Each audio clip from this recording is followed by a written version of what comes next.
Hi, and welcome to another edition of Focus, brought to you by the Department of Disaster Management. I am Leonard, the Health Disaster Coordinator with the Ministry of Health and Social Development, and I will be your host for today's Focus. This month, the month of May, is Mental Health Awareness Month, which began in 1949 to raise awareness of mental health conditions and mental wellness as well. Focus today, is mental health in disaster management.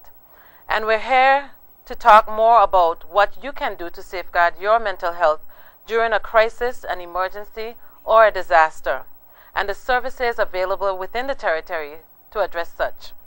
So stick around and we'll be right back as we bring you mental health in disaster.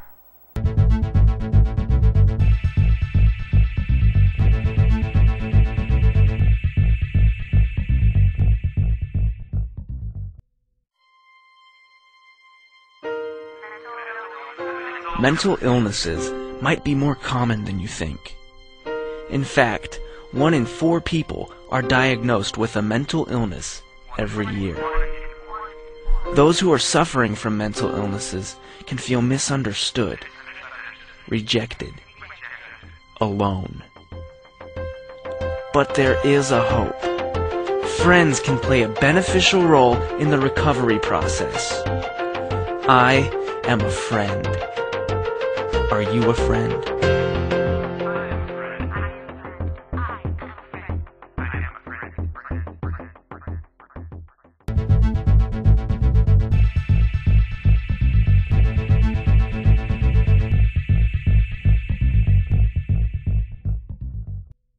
Welcome back to Focus. Today we'll be discussing with you mental health in disaster management.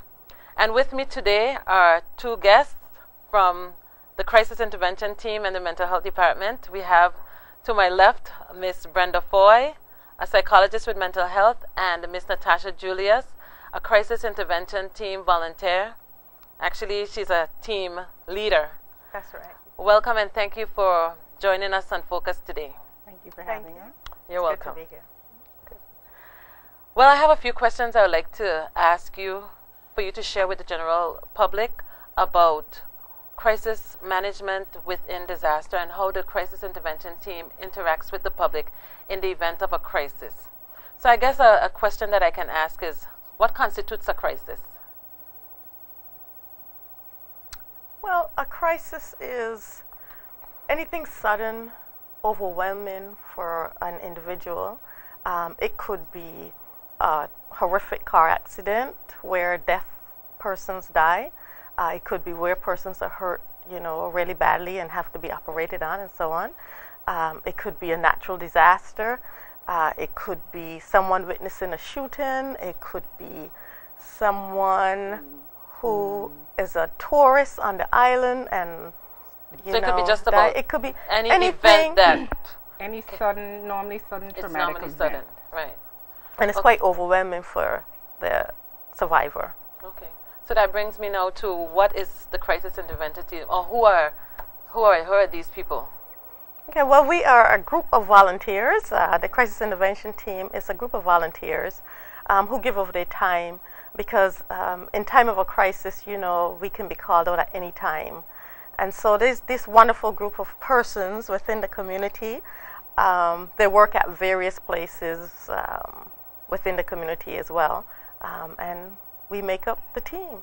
Okay. At mental health, the team is formed under community mental health. Okay. And of course, we fall under the BVI Health Services Authority.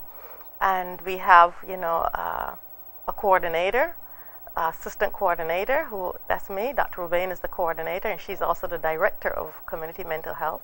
And then we have team leaders and then other members. Okay. Yes. Ms. Julius, can you speak to us about the role and function of the crisis intervention team, even if you want to give a scenario? Well, something the that you role and experienced? function really is to minimize the effects of a traumatic event. If you, for example, if there was a drowning and there's a survivor, and I had a similar situation. It was a tourist. They came on a cruise ship, and the husband, he drowned, and I was called in to speak with his wife. And it's basically you talk to them, you know, you help them contact their relatives if they have any children or whatever overseas. And you just kind of make them comfortable, give them the opportunity to stress, to grieve, to cry. You help them to accept that this is what the situation is now. And you basically help them to get through a bad situation and the things to come. Right. And because with a tourist, you have to realize that they're overseas. Exactly. And they're away from home. You know, so they're a bit on their own, and we kind of help fill in that gap for them. Right. I think that's you have a really important role. Yeah. So because you know it's more of a supportive, social, emotional role that we play, where we also coordinate services. Because in the case of a tourist who dies, you know, the survivor then needs a lot of support in not only coping with a traumatic event, but knowing what the next steps are in right. terms of what needs to happen. Right, Yeah. and then pointing them in the right directions and assisting them with acquiring services that, you know, getting telephone calls out and what the requirements are. I guess, I'm sure people very much appreciate what y'all do, because in those situations it can be, you know, you just lost for words. You really don't know what to do. Right, and sometimes persons are grieving in such a uncontrollable way, like they don't have control over the situation, where we just need to help them to get through minute by minute, you know, and help them to figure out what steps to take, what to do next, who they should call. Well, we're talking about mental health and disasters because, as you both would know, it has been given a lot of attention through PAHO, the Pan American Health Organization. Ms. FAHIE, you would be aware that we're working on plans for mental health in disasters, because if you can remember Ivan in Grenada, the mentally challenged were very much affected. Obviously, you don't have to be mentally challenged to need intervention, but they found that they were very much challenged and underserved during the hurricane that occurred in Grenada. And so, can you share more about, you know, the work that's happening there, if you know? Well, the coordinating part, you know, is I'm a school psychologist, and so the part that I play is more of the counseling role. But I do know that, you know, for the mentally ill, there's some persons who are more are going to be in great need, and the mentally ill and children would be the ones of, you know, the focus. And it would be mainly to identify who they are, make sure they have the medication. Right, and that would be in preparedness, actually. Let's say we know a hurricane is coming, having these persons, you know, properly medicated, shelter, you know, that's all a part of what we encourage people to do if we have an event coming, like a hurricane, where we can actually prepare in advance. Yeah. So, you know, so identifying who the persons are then, and identifying shelter, whether, you know, where they can be contained and supervised and monitored and cared for, you know, would be the thing. Would that require special training on the volunteers' part? Well, we have nurses on staff at Community Mental Health. We also have the psychiatrist, Dr. Samuel. And they're all part of the team? And they are part, we're all, once you're part of mental health staff, you're part of the team. Automatically. But who else can become part of the team? Well, persons within the community, you know, the social workers are very reliable because they are already trained in providing what is now termed psychological first aid. Yes, I've heard that term used before. Yes, before, you know, we were just saying we're going to do crisis counseling, but now the new term is psychological first aid. Right. And it's just basically caring for persons. It's just like first responders. You care for the wound as a first responder. You're first on the scene. Right, you're first on the scene, and actually you're caring for the mind, the emotions. The emotions, the stresses that comes with a traumatic event. Wonderful. So what does a person have to acquire? Is there training involved? How long is the training to become a crisis? Actually, well, anybody can be a crisis intervention, can be a member of the crisis intervention team, as long as they have that, they care, as long as they're dependable, they want to be a part of it, they want to be help, they want to help. And it's normally a 3-day training that happens, every year or every 2 years? Every year. And 3 training every year. Yeah. So the main thing is they get the 3-day training, right? But before that, there is a selection process because, yes, we want persons to volunteer and help, but you want the right people they have to meet a certain criteria as well, where they're not only supportive, dependable, but they need to be able to drive because we need to get from point A to point B. And also they have to go through an interview process. So we do have an interview process at Mental Health. So if persons out there interested, they can contact us. There is an application form to be completed, and then the interview process. So like a month before the training is normally in October, and about a month before the training, we try to, solicit more persons, have the applications in, and start interviewing, to be ready for the end of October normally. Wonderful. So people can contact the mental health department. Yes, community mental health. Community mental health. That's in the Glencina George building. Yes. We're on the 3rd floor. 3rd floor. And the telephone number is what, 852? 852-7670. There you have it. Yeah. If you're interested in becoming a member of the crisis intervention team, you can do so through the community mental health department. That's in the Glencina George building. And the number is 852-7672. Thank you so much. 7670. Sorry, 7670. Okay, it's 852-7670. That's 852-7670. At this time, we'll take a brief pause, and we'll be right back after a word from our sponsors.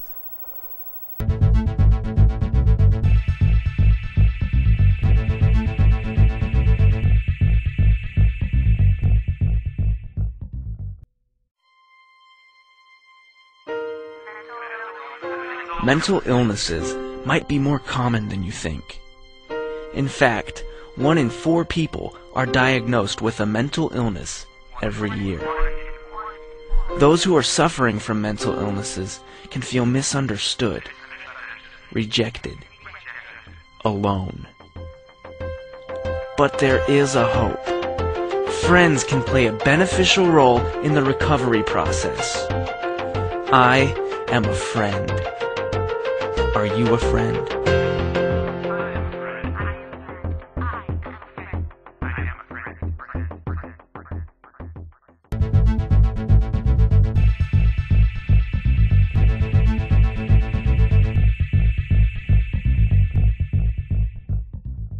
Welcome back.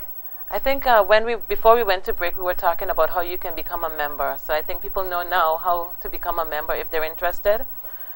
Ms. Julius, I would like to ask you, are there any myths or misconceptions regarding mental health that you would like to dispel? Maybe I should ask that question. I think I have another question for you as well, but maybe Ms. Foy? Okay. Yes, some of the myths are, that the mentally ill persons who are suffering from mental illness are aggressive. They're really not. They do. Some persons do show some behaviors that are inappropriate, but as long as persons are using the medication prescribed in the way that it was prescribed, then they function normally, and you wouldn't even know they're within the society functioning well and normally, right? They feel that only certain persons can get mental illness. No, anyone is susceptible. Anyone because it could be genetic, it could be just the stresses within life. Yes, the stresses within life, could affect persons, and because mental illness is when they're not coping appropriately with whatever the tasks are that are placed before them. So, they may not be able to work, get up and go to work as persons normally would. But we are there, community mental health is there to help. And a lot of times persons avoid. Yes, because there's a stigma attached, I suppose. But it's just like we were discussing earlier. It's the same as dealing with your physical health. You want to be physically healthy, so you have to do things to safeguard that. Right. Where your mind is part of your body, and you have to do things to safeguard the health of your mind. So I think that's something that I think a lot of people misunderstand what mental health is. In the Caribbean, I think we tend to refer to all people with some form of mental illness, we call them crazy. When that is not the situation. Not the case. And what you do doesn't necessarily just simply address those that are mentally challenged, but you could be going through, like we're talking about today, just a crisis Right. situation. Tough situations. Right. Now, we live in the Caribbean. We're prone to various types of hazards, flooding, hurricanes, earthquakes. Ms. Julius, could you tell us some things that people can do to help prepare themselves mentally to address, like for instance, we're entering the hurricane season in a few weeks. The 1st of June will begin the hurricane season. Can you tell us some things that people can do to help prepare themselves mentally so that, you know, they won't be overwhelmed? Because in disaster management, we talk about preparedness. And so can you share with the audience? What can you do to prepare yourself mentally? I think a lot of it ties into what you have to do to prepare yourself Anyway, overall, period, right. Period. In terms of making sure that you have your medications. If there's a disaster coming, make sure that you have enough medication possibly to last you through that disaster. A lot of it is ensuring that your house, your home is prepared. You have your escape plan and those different things, because, you know, if a disaster comes and you're not prepared, stress. Okay? So it's best to be prepared. To prepare yourself mentally, you have to literally prepare yourself physically and every other way that you normally would prepare for instance if a hurricane is coming. Right. So that just reinforces what we say regularly to people, to the general public anyway, that, you know, you need to be prepared. And if you do so, you're saying that you'll lessen the stresses that could potentially come after disaster an event, when we're in the recovery stage. Right. So What about taking care of your health, the physical health? Right. You know, so we're talking exercise, eating properly, having a routine of things to do, you know, keeping yourself fit. Right. You know, so that if the disaster strikes, you can respond. Prepared, yes. Prepared. Physically as well as with your surroundings, like Natasha's talking about. Now, let's say a hurricane is approaching. What can parents or adults say to children to help, you know, lessen it being so traumatic for them? Because it can be a traumatic event. It's traumatic for adults. I mean, even before the impact, you know, just knowing that a hurricane is coming, or we're under flood watch and then we have a warning and we're actually impacted. What can parents say to children? Well, I would say they need to explain to them what a hurricane is. These are the things that you can expect to hear. You're going to hear the wind outside blowing. You're going to maybe hear things moving around. You have to prepare them as to what to expect. You might hear a scary sound, okay, but that's okay, because mom and dad are here, okay, and when our intent is not to let anything happen to you. Okay, so those are the different types of things that you can do, and help, and it would also help if they're a part of the preparation process. I think that's a good to point. include them, so you know, because that helps. That's a very good point. Because they'll be part of the process, the preparation process. Yeah, that would lessen the anxiety. So in other words, if they have to prepare, you're supposed to prepare a bag with clothes and all of that. Let them have their own little bag, their emergency kit, and let them know the things that are supposed to be included in an emergency kit. Let them have that security, that confidence that mom and dad are prepared, and I'm helping them to be prepared. Right, and that would lessen the anxiety and the need. I like that. Another thing is just listening to what the child has to say. So communication is a big thing too. And they might express their fears, what they've heard, and you know, what other kids may have said to them about what a hurricane is or what happens, and all of those things. I think I've read somewhere that it's a good idea for them to draw if they can draw, to express themselves. Would you recommend that? Sure. You know, kids like to draw. Yes. So even when we do crisis counseling, at times, you know, that is a tool that we use. Yeah. Have them draw about what they're feeling, what they're thinking, and that's what all mental health is about. You know, expressing feelings, thoughts, And having something for them to do while the storm. To help pass the time. To help pass the time. Right. That helps lessen the anxiety. They don't have to Exactly. literally think about and literally sitting there hearing these things going on outside. You can distract them with an activity. Games, yes. Games. Family games. It's a great time for families to get together and play games. That's true. That You is know, true. That's true. That's some really good pointers. Okay, let's say there's a situation that warrants the team coming out. How is the team activated? Well, normally,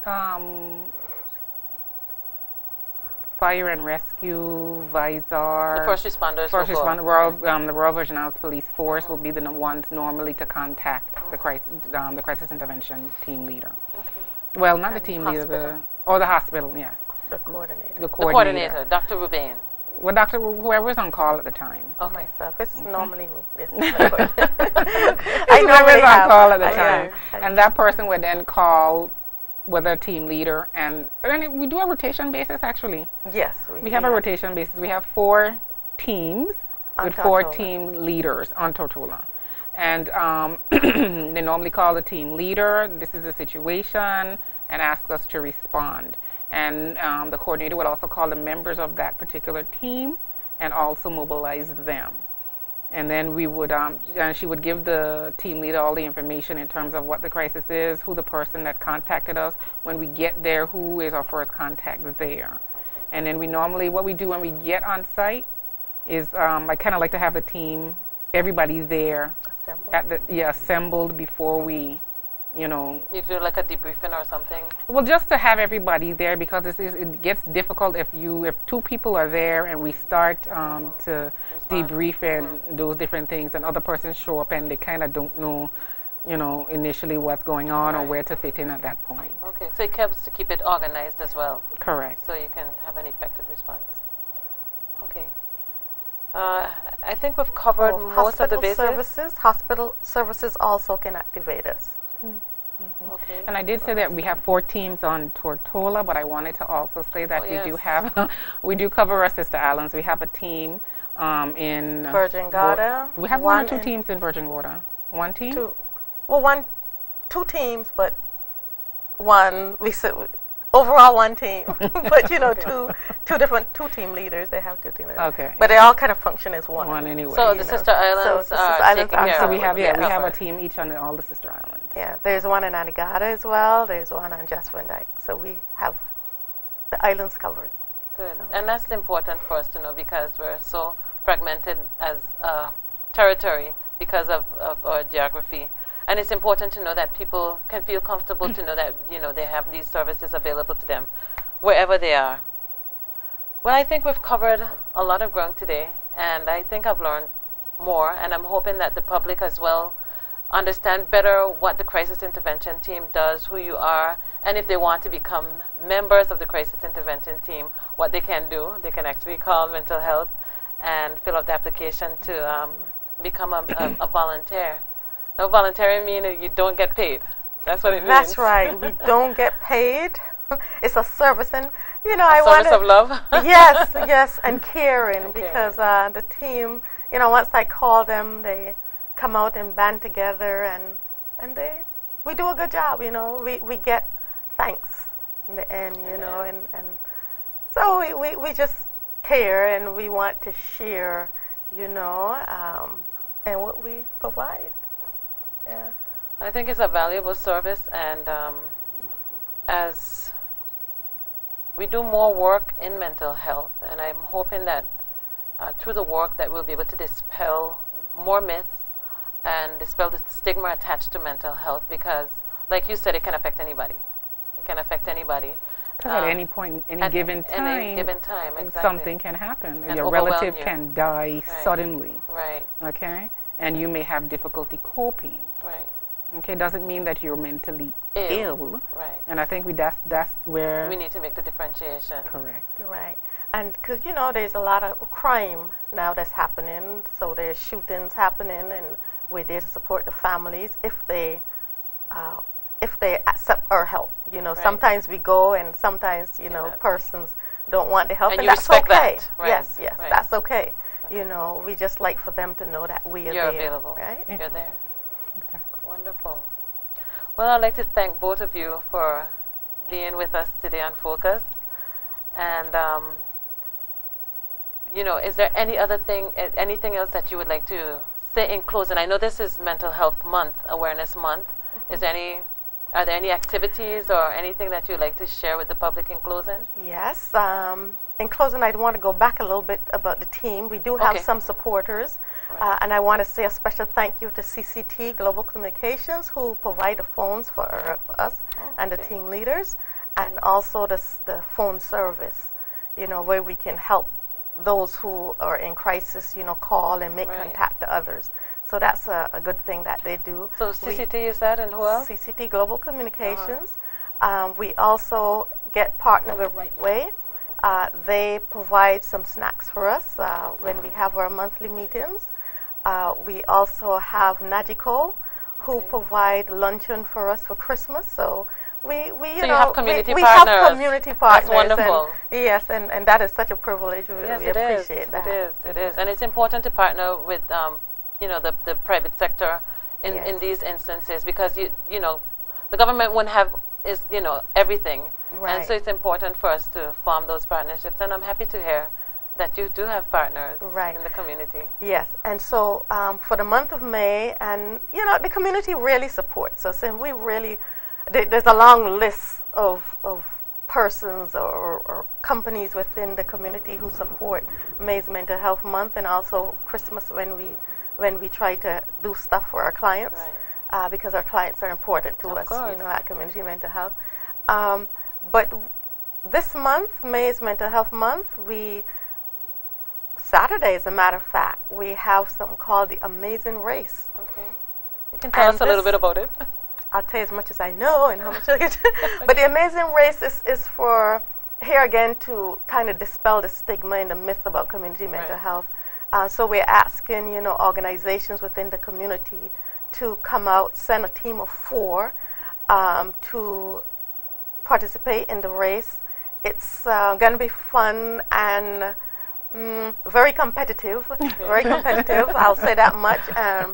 And if you're hearing me, and hopefully this will be aired before Saturday.